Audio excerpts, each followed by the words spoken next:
Untuk membahas eskalasi konflik di Timur Tengah, kita sudah terhubung dengan Teguh Reza Shah, dosen hubungan internasional FISIP Universitas Pajajaran. Selamat malam Pak Reza, Assalamualaikum.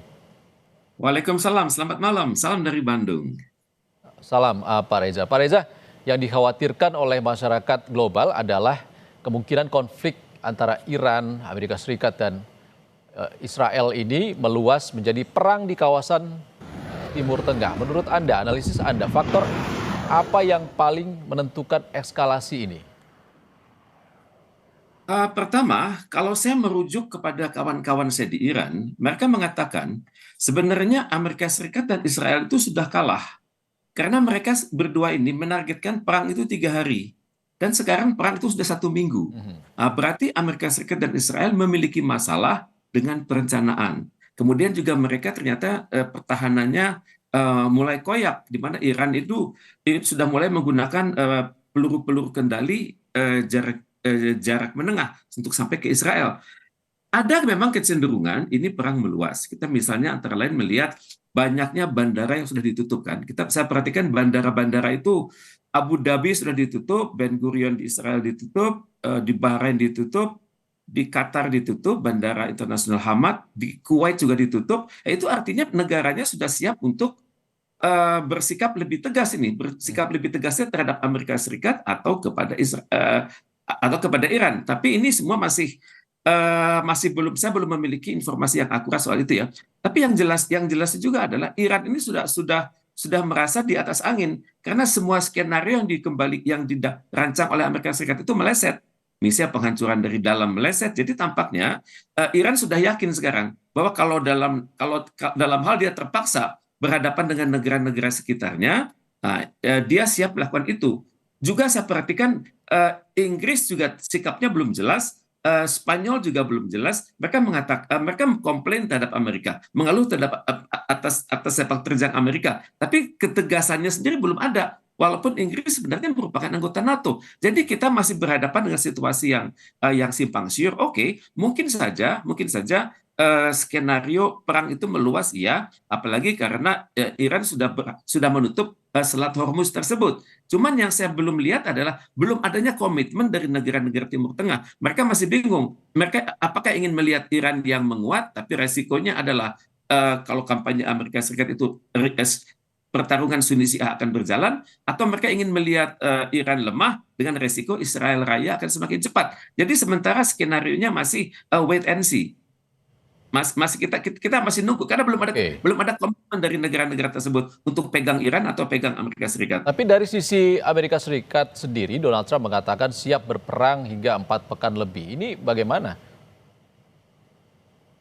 Saya teringat ya, tentara Amerika Serikat itu militansinya itu tidak seperti Iran.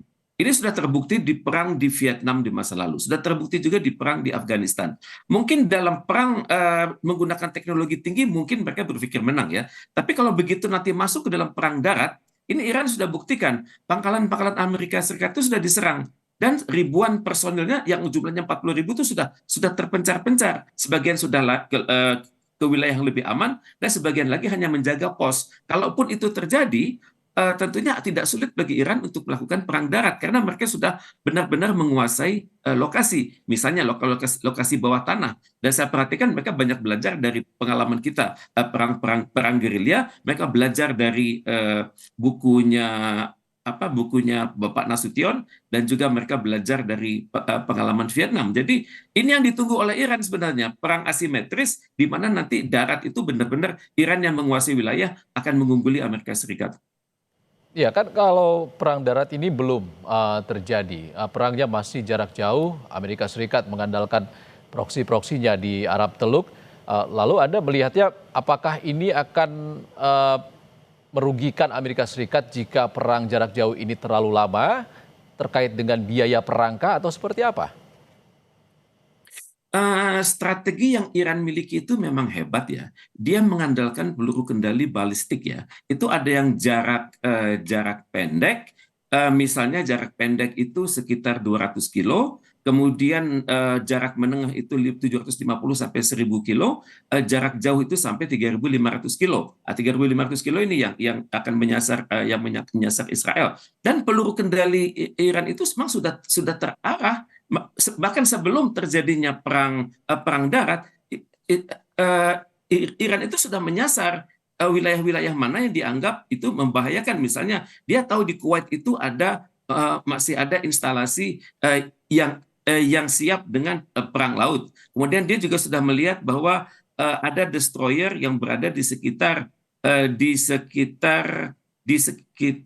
Kuwait misalnya. Dan juga dia sudah melihat bahwa kapal-kapal perang Amerika Serikat itu walaupun bukan lagi levelnya adalah kapal induk, tapi sudah mulai berkeliaran juga di sekitar Kuwait, di sekitar Syria, di sekitar Jordan, dan tentunya mereka itu sasarannya adalah ke Iran. Dan untuk itu Iran sudah siap dengan peluru kendali yang sudah sangat terarah. Kalau saya bertemu dengan para pakar-pakar dari Iran, mereka mengatakan we will win. Mereka sangat percaya sekali we will win. Dan karena mereka yakin Amerika Serikat itu tidak berani melakukan serangan darat. Karena mungkin mereka akan menurunkan tank, mungkin mereka akan menurunkan perangkat-perangkat seperti peluru howitzer. Tapi Iran sudah siap dengan dukungan dari setahun lalu dari Cina dan Rusia, sehingga mereka sudah menyiapkan perangkat-perangkat anti tank yang tepat guna untuk wilayah gurun pasir. Jadi ini yang ditunggu-tunggu oleh Iran sebenarnya. Dan juga teknologi pemantauan Iran sudah banyak sekali yang melakukan modifikasi dari teknologi pemantauan yang dibuat oleh Rusia dan China. Jadi kalau saya berbicara dengan pakar-pakar dari Iran, mereka mengatakan teknologi mereka itu benar-benar asli sehingga sulit disabot oleh teknologi Barat. Eh, Terkait dengan penembakan kapal Iris Dena yang baru pulang latihan bersama di India, di perairan Sri Lanka, ini Anda melihatnya apa yang terjadi? Apakah ini Iran kecolongan kah atau seperti apa? Saya pikir Iran kecolongan ya, karena mereka berpikir wilayah di sekitar Asia Selatan itu aman. Tapi ini sebenarnya juga potensi bahwa perang ini bisa meluas ke wilayah Indo-Pasifik. Dan ini yang kita perlu hati-hati sekali, karena di wilayah Indo-Pasifik itu banyak sekali pangkalan-pangkalan militer Amerika Serikat, misalnya mulai dari Guam, dari New Zealand, dari Australia, dari Korea Selatan, di Jepang, kemudian sampai ke Taiwan. Ini sangat riskan sebenarnya kalau misalnya perang sampai meluas ke situ. Karena dalam hal terjadinya Amerika Serikat mengatakan serangan pada kami adalah serangan juga kepada mitra-mitra kami yang strategis di Indo-Pasifik. Kalau Trump berani memaksakan hal seperti ini, maka akan ada aliran besar-besaran dari wilayah-wilayah Indo-Pasifik ke Timur Tengah, dan otomatis mereka akan melewati alur laut Kepulauan Indonesia, Alki 1, Alki 2, dan Alki 3. Dan ini merupakan suatu masalah yang sangat besar bagi Indonesia di kemudian hari. Saya sangat berharap hal ini tidak terjadi. Ini juga terkait dengan isu yang ramai terkait dengan false flag, seperti serangan di pangkalan Inggris di Siprus, serangan ke Azerbaijan juga yang dituduh adalah dilakukan oleh militer Iran, namun klaim dari Iran sendiri tidak ada serangan ke arah sana.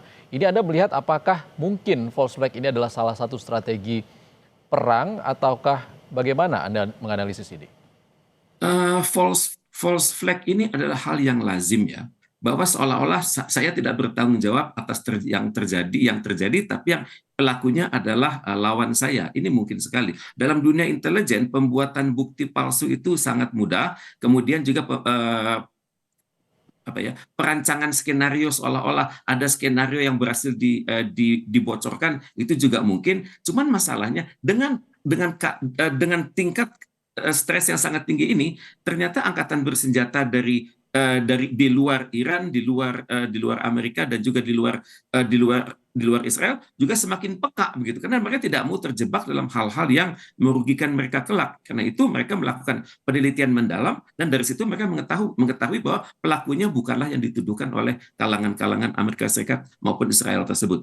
Dan tentunya Iran juga cukup bukti, karena dalam teknologi perang sekarang jalur-jalur satelit itu sudah bisa dipetakan. Dan inilah bantuan terhebat daripada Rusia dan China sejak 2 tahun terakhir. Dan untuk itu ya dalam hal diperlukan pertukaran bukti, saya pikir Iran sudah siap untuk itu. Oke, Amerika mengatakan siap perang jangka panjang, namun Iran juga mengatakan tidak mau untuk berdialog lagi. Kalau konflik terus meningkat, negara atau aktor mana saja yang paling berpotensi ikut terlibat dan mengapa? Ini kami tunggu jawaban dari Anda. Selesai jeda. Saudara, kita masih bersama Breaking News Kompas TV, masih membahas eskalasi perang yang terjadi di Timur Tengah antara Iran versus Israel dan Amerika Serikat. Dan kita masih bersama dengan Teguh Reza Shah, dosen hubungan internasional Universitas Pajajaran. Pak Reza masih bersama kami. Siap, selamat pagi. Selamat pagi Pak Reza. Jika Selamat pagi. konflik terus meningkat, karena Amerika Serikat bilang siap perang panjang, 4 pekan lebih. Iran juga di sisi lain mengaku tidak mau untuk berdialog lagi, karena mereka merasa kecewa karena saat perundingan serangan datang tiba-tiba Sabtu lalu. Kalau konflik ini terus meningkat, negara atau aktor mana saja yang mungkin berpotensi ikut terlibat? Kalau bicara potensi, itu secara teori memang mungkin ya. Tapi saya mencoba melihat bagaimana kesiapan negara-negara tersebut saat ini. Misalnya Mesir kan, Mesir itu sedang menghadapi masalah ekonomi. Ini dampaknya besar sekali perang ini terhadap industri pariwisata mereka. Yang mereka lakukan sekarang adalah mengendalikan terusan Suez Canal kan, agar kapal-kapal itu bisa lewat wilayah tersebut. Kemudian juga Mesir itu saat ini tergantung pada bantuan dari Amerika Serikat hanya untuk jaga-jaga karena Mesir juga terus terang tidak siap untuk itu. Kemudian juga saya mencoba melihat Syria. Syria hanya bergerak di sekitar perbatasan dia dengan Lebanon dan Irak hanya untuk mencegah jangan sampai ada infiltrasi dari Iran masuk. Kemudian saya juga melihat di Occupied West Bank. Occupied West Bank ini berada di bawah kendali Israel. Jadi tampaknya dari situ juga tidak mereka sulit menggabungkan diri dengan Iran. Kemudian saya juga melihat di Mesir. Mesir masih sibuk dengan perbatasan dengan Rafah. Jadi saya belum melihat negara-negara Timur Tengah itu sekitar Iran itu akan bergabung untuk melawan Iran. Walaupun kampanye itu luar biasa dari Amerika Serikat dan Israel, misalnya mengkampanyekan Sunni lawan Syiah. Kemudian melakukan juga kampanye-kampanye perihal keburukan Iran di dalam negeri, terutama sekali Iran yang tidak berhasil mengelola kelompok-kelompok minoritas. Kemudian Iran yang tidak bisa mengendalikan wilayah perbatasannya. Jadi ini yang terjadi saat ini. Dan yang paling menarik adalah Amerika Serikat dan Israel itu mencoba menggalang solidaritas dari kelompok-kelompok minoritas di Iran seperti kelompok Azerbaijan, kelompok Kurdi, kelompok Lurs, kelompok Balukistan dan kelompok-kelompok Arab. Dan sementara memang ini perang ini dipaksakan untuk Iran dari luar dan juga dari perbatasan, dan untuk itu Iran terus terang sedang kelabakan saat ini. Tapi bagaimanapun juga ya ini adalah yang harus mereka lakukan. 40 hari berkabung ini ternyata berkabung dengan penuh kesiagaan. Tapi bagaimanapun saya perhatikan Iran itu sudah siap dengan perang jangka panjang karena selama 2 tahun terakhir mereka memperbanyak pembuatan drone dan pembuatan peluru kendali, bahkan sampai peluru kendali balistik sekalipun. Ya, untuk serangan udara, Iran tampaknya siap dengan drone dan juga balistiknya. Lalu penembakan torpedo Amerika Serikat yang menenggelamkan Iris Dena di perairan Sri Lanka ini membuka diskursus tersendiri, Pak Reza, soal bagaimana di perairan. Seperti apa sebenarnya kekuatan militer Iran kalau di laut? Kalau saya perhatikan itulah kelemahan Iran, lemah di laut dan lemah di darat, walaupun mereka memiliki teknologi asli Iran ya, tapi mereka selama ini memang mereka sudah mencoba melakukan pendalaman atas teknologi asli, teknologi yang asli tersebut ya. Saya mencoba melihat bahwa memang mereka berhasil, tapi belum combat proven begitu. Kalau misalnya di pesawat udara, mereka masih memberdayakan pesawat-pesawat lama. Misalnya pesawat F-5 Amerika Serikat yang serinya Phantom itu memang direkayasa untuk menjadi model Iran dengan nama Azarax. Kemudian pesawat-pesawat dari reconnaissance memang sudah ada. Model-model tua dari Amerika Serikat dengan nama misalnya Cakavak gitu ya. Kemudian ada juga pesawat-pesawat latih bekas Amerika Serikat maupun bekas Rusia, tapi di apa ya direkondisikan oleh Iran dengan nama Fajr F-3. Saya harus akui terlambat bagi Iran untuk membeli pesawat-pesawat dari Cina, misalnya pesawat J-10 atau J-20. Tapi entah mungkin ke depan mereka akan lakukan itu. Dan untuk itu saya memiliki data bahwa memang mereka lemah di laut dan lemah juga di udara. Dan memang apa ya eh, kandasnya kapal laut Iran itu memang sesuatu hal yang tidak mereka pikirkan, karena mereka berpikir ini lokasinya jauh dari wilayah tempur, tapi ini adalah resiko. Dan untuk itu rakyat Iran sekarang sedang berduka atas wafatnya sekitar 75 personil angkatan laut tersebut. Oke, ke Pak Reza, kalau dalam kajian hubungan internasional, kita berharapnya tentu global berharap perang ini berakhir dan juga tidak berpengaruh panjang dan signifikan terhadap geopolitik dan juga ekonomi. Biasanya konflik seperti ini akan berakhir kemungkinan melalui skenario apa? Kemenangan militer salah satu pihak kah, atau negosiasi yang akhirnya terjadi, atau sementara dengan gencatan senjata? Seperti apa analisis Anda? Amerika sudah punya skenario ya. Pertama, skenario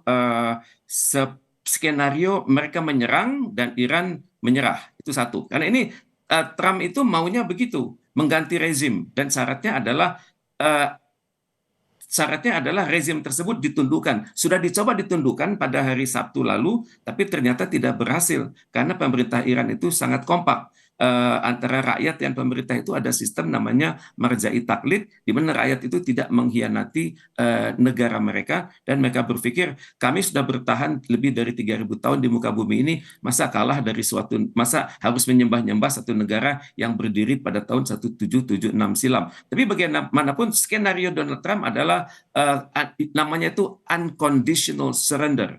Jadi menyerah tanpa syarat. Jadi, kemudian skenario kedua adalah skenario Maduro. Skenario Maduro itu melakukan operasi intelijen setelah mereka berhasil melemahkan loyalitas pasukan-pasukan Garda Revolusi. Kemudian skenario ketiga Amerika Serikat adalah mengembalikan dinasti, dan mereka sudah siap dengan seorang raja yang anak dari Syahansyah Muhammad Reza Pahlavi Aryamer Sirus, dan nama raja ini adalah Reza Sirus. Dan Reza Sirus ini sumpahnya sudah jelas akan mengembalikan Iran ke masa demokrasi dan membuka hubungan diplomatik seluas-luasnya dengan Amerika Serikat, dengan Israel dan negara Uni Eropa, dan menyerahkan penguasaan minyaknya kepada perusahaan-perusahaan Amerika. Ini yang sangat diharapkan oleh Amerika Serikat, itu adalah kembalinya seorang dinasti. Dan skenario yang selanjutnya adalah mengganggu terus masyarakat, karena masyarakat Iran saat ini terus terang sedang susah, dalam suasana berduka, dan juga mereka melihat sumber-sumber ekonomi mereka itu sangat rusak ya. Dan untuk itu Amerika Serikat tampaknya akan terus mengupayakan agar ada pemberontakan dari dalam, sekecil apapun itu, tapi dikampanyekan kepada luar negeri, dan nanti terutama sekali di arah perbatasan ya, di wilayah perbatasan barat. Ini uniknya Iran. Perbatasan baratnya itu panjangnya di barat itu 1.600 kilometer, perbatasan di timur laut itu 1.200 kilo, perbatasan timur itu hampir 1.000 kilo, perbatasan di Tenggara dengan Pakistan itu 900 kilo, perbatasan dengan Turki di barat daya itu sepanjang 534 kilo, kemudian perbatasan dengan Azerbaijan sepanjang 432 kilo, perbatasan dengan Armenia adalah 44 kilo. Dalam kondisi seperti tersebut akan banyak masyarakat asli Irak, Turkmenistan, Afghanistan, Pakistan maupun Turki yang belum tentu satu ide dengan pemerintah pusat. Dan secara teori yang bisa dilakukan adalah melakukan gangguan, kemudian nanti seolah-olah terkesan terjadi kekacauan, misalnya kekacauan itu adalah kriminal, terjadi adalah ethnic cleansing, ataupun ada kejahatan-kejahatan genosida oleh pemerintah Iran, dan nanti dari situlah merupakan pintu masuk untuk menerapkan satu prinsip PBB yang namanya responsible to protect. Dan ini ya, terus terang ini Iran sangat khawatirkan itu, di mana dalam kondisi sedang susah ini perbatasan dia itu digoyang, dan ini merupakan ancaman tersendiri bagi Iran, dan Amerika Serikat tahu persis bahwa mereka akan masuk ke Iran lewat penguasaan perbatasan-perbatasan Iran tersebut. Oke, Pak Reza, kita ke soal perundingan antara kedua belah pihak. Dan di sini Indonesia menawarkan diri untuk menjadi mediator. Banyak pihak yang meragukan terkait dengan kemampuan kita untuk masuk ke dalam pusaran perang ini lewat jalur mediasi. Namun pemerintah kemarin juga disebutkan oleh salah satu tokoh yang diundang oleh pemerintah, yakni Prof. Jimli Asidiki, mengatakan Indonesia di sini bisa menjadi global player seperti itu. Tidak bermain sendiri, tapi merangkul sejumlah negara untuk masing-masing diberikan tugas untuk berdialog dengan negara terlibat konflik seperti Amerika, Israel, dan juga Iran. Sementara Iran sendiri tidak membuka pintu untuk dialog terkait dengan perang ini. Sementara Indonesia lebih baik berdialog dengan siapa? Apakah Amerika Serikat ataupun mencoba untuk terus membuka jalur komunikasi dengan Iran? Pertama kita harus menghargai ya upaya Indonesia untuk menjadi mediator karena ada amanah konstitusi itu. Amanah konstitusi untuk turut memelihara perdamaian dunia. Juga kita melihat bahwa ada mandat dari KTT, Liga Arab, dan Organisasi Konferensi Islam bulan November tahun 2023. Itu meminta Indonesia dan beberapa negara seperti Turki, Arab Saudi untuk benar-benar memerhatikan masyarakat Palestina. Dan sekarang memang sudah terdapat kedekatan emosional antara Indonesia dengan Turki. Cuman masalahnya dalam melakukan perundingan tersebut, dalam menjadi mediator, itu kan ada prakondisi. Kita kan belum tanya sama Iran prakondisinya apa. Karena bagi Iran prakondisi itu bukan hanya militer, tapi juga budaya. Misalnya Amerika Serikat sudah lama memberikan sanksi. Sanksi itu harus dicabut dulu. Kemudian Amerika Serikat senantiasa menganggap remeh Ayatollah Iran yang wafat, menggunakan kata-kata yang sangat keras, yang bagi Iran itu sangat kasar, menyebutnya Ayatollah kami itu sebagai teroris, Ayatollah kami itu gemar membunuh. Jadi ini adalah hal-hal yang Iran tidak kehendaki. Kemudian pada saat yang sama juga Iran akan menolak kalau hak dia untuk bertahan itu diganggu. Karena selama ini Iran mengatakan kami tidak akan bergerak menuju nuklir untuk bersenjataan. Kami sangat setia pada International Atomic Energy Agency dan juga kami sangat setia pada aturan-aturan Non-Nuclear Proliferation Treaty. Bahkan Ayatollah sudah mengharamkan penggunaan nuklir untuk tujuan perang. Jadi ini adalah kondisi-kondisi yang akan Iran yakinkan dulu bahwa Amerika Serikat akan menerima prakondisi tersebut. Kemudian juga Amerika Serikat itu juga sangat keras, mereka menghendaki perubahan rezim. Jadi kalaupun nanti kita berdialog dengan Iran maupun dengan Amerika Serikat dan kita menyertai berkinerja bersama Turki, maka ini adalah tantangan pertama yang harus dilakukan. Pada saat yang sama juga Iran akan melihat setulus apa Indonesia melakukan itu, karena tentunya Iran mengatakan kami ini sudah berunding dengan mereka. Pada saat perundingan joint comprehensive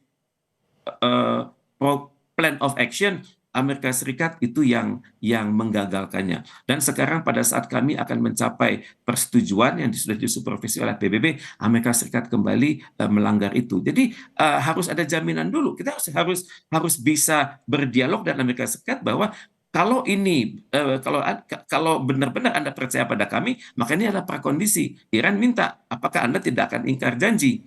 Dan untuk itu kan tidak mudah. Sebelum kita berbicara soal sebagai mediator, kita hendaknya juga benar-benar menguasai persyaratan untuk prakondisi sebelum jadi mediator. Dan untuk itu, selain kesiapan Indonesia untuk menurunkan diplomat-diplomat terbaiknya, juga Indonesia hendaknya sudah mempersiapkan studi. Bagaimana studi kita untuk tahapan sebagai negosiator ini? Tahapan misalnya 1 bulan pertama, tahapan satu bulan kedua, dan juga ketiga misalnya. Karena selama ini perjanjian yang dibuat oleh Iran dan Amerika Serikat itu dibatalkan pada tahap ketiga. Dan untuk itu kan kita harus terbuka dengan Iran. Dan kita terbuka juga dengan Amerika Serikat. Dan terbuka juga dengan dunia bahwa kami ini adalah juru runding yang handal, yang tidak berpihak, dan untuk itu terus terang tidak mudah, tapi ini merupakan amanah konstitusi untuk melakukan itu. Baik, kekecewaan Iran karena diserang saat sedang berunding juga menjadi tantangan tersendiri bagaimana masuk untuk berkomunikasi terkait dengan penyelesaian perang ini melalui jalur negosiasi, Pak Reza. Pak Reza, kita harus tutup Kita akan berdialog lagi di kesempatan lain. Terima kasih Teguh Reza Syah, dosen Hubungan Internasional Universitas Pajajaran sudah berbagi paparannya bersama kami di Breaking News Kompas TV. Terima kasih Pak Reza. Terima kasih kembali.